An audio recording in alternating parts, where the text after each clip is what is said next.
See, the way the question is asked and also the way normally it's addressed is, people think there is something called as negative thought and positive thought.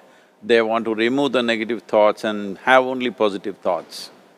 For such people, I would ask them to just experiment for 10-15 seconds. Let them forcefully remove one thought from their mind. For example, next 10 seconds, just don't think of a monkey. Try not to think of a monkey for next 10 seconds. You will see you will be full of monkeys. So what I'm saying is, this is the nature of your mind, because in this mind, all the three pedals are throttle. There is no brake, there is no clutch. Whatever you touch, it will only go faster. In this kind of mind, people have been taught from moral teachers and religious teachers, do not think about bad things. Well, since then it's been a full-time job. So there is no way you can handle the mind like this. This doesn't need any great enlightenment. If you spend 2 minutes with your eyes closed, you will realize you cannot do anything forcefully with this mind. So, I want to remove negative thoughts.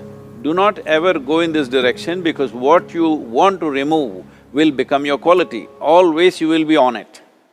So what should I do? The thing is this, without understanding the fundamental mechanism of this mind, because our mind, human mind, is the most sophisticated computer on the planet. Even all the supercomputers have come out of this. When this is the case, is it not important that we understand the mechanics of how it functions? One simplistic aspect of how it functions is, there are no subtractions and divisions in our mind. There is only addition and multiplication. If you try to do something with it, it will say one more. If you try hard, it will multiply into many more. In this mind, you don't try to identify what is positive, what is negative and try to remove it. First of all, one needs to understand, this mind of yours, this body of yours is supposed to serve you. The life that you are is important. Body and mind are vehicles that must serve us. If you sit in a vehicle, it must go where you want to go. If it goes to its own destination, what is the point of such a vehicle? It's just a nuisance. Right now, most human beings are unfortunately experiencing this fantastic possibility of human mind as a nuisance, as a troublesome thing. Well, this is the most beautiful thing you have. It's just that you need to pay little attention as to how it functions. One simple thing is this. First and foremost process is, that's why we put out this process called Isha Kriya. This is to distance yourself from your physiological and psychological process. There is something called as you which exists. This is not a composite of all your thoughts and emotions and physiological processes. Beyond that, there is you. If you close your eyes, even if you cannot see anything, you're still there. It is through the window of your eyes that you're looking out, but if you close your eyes, it doesn't mean that you don't exist, you still exist.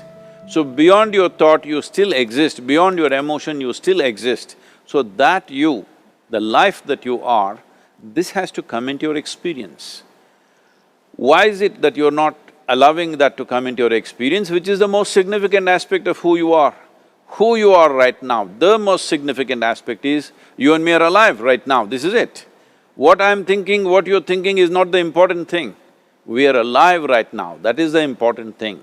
So, it is important that you focus on this fundamental sense of aliveness within you, and then you will see there is a natural distance between you and your thought process. Once there is a distance between your psychological process and your physiological process, this is the end of suffering. Because there are only two kinds of suffering that human beings go through, physical suffering and mental suffering. Once you create a little space between you and your mind, between you and your body, this is the end of suffering. This is something every human being has to experience and know, otherwise thinking I will just remove negative thoughts and I will have positive thoughts, all the best, it's not going to work 100%, it's not going to work, because nobody can remove it, they can avoid it for some time. So when negative thoughts come, you say Ram Ram, Shiva Shiva, whatever you want, but this is just avoiding, it's not gone. The moment you stop that, it will pop back with great force, otherwise it'll come back in your dreams. So it's very important, first of all you need to understand your anger, your resentment, your fear, your anxieties, the negativity that you generate.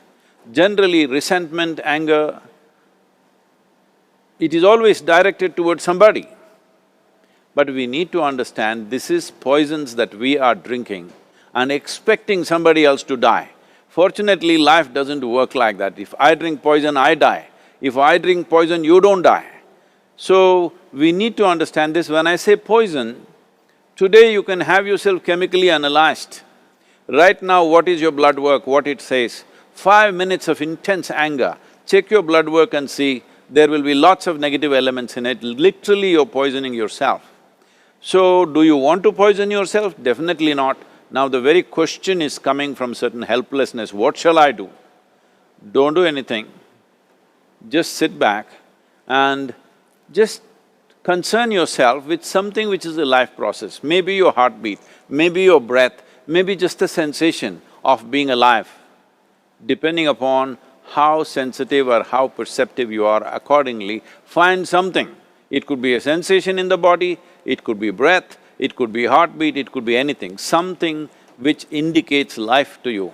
Just pay attention to that for some time. Slowly you will see there is a distinction between what is you and what you have gathered, which includes both your physiological and psychological possibility or mess, whatever you made out of it.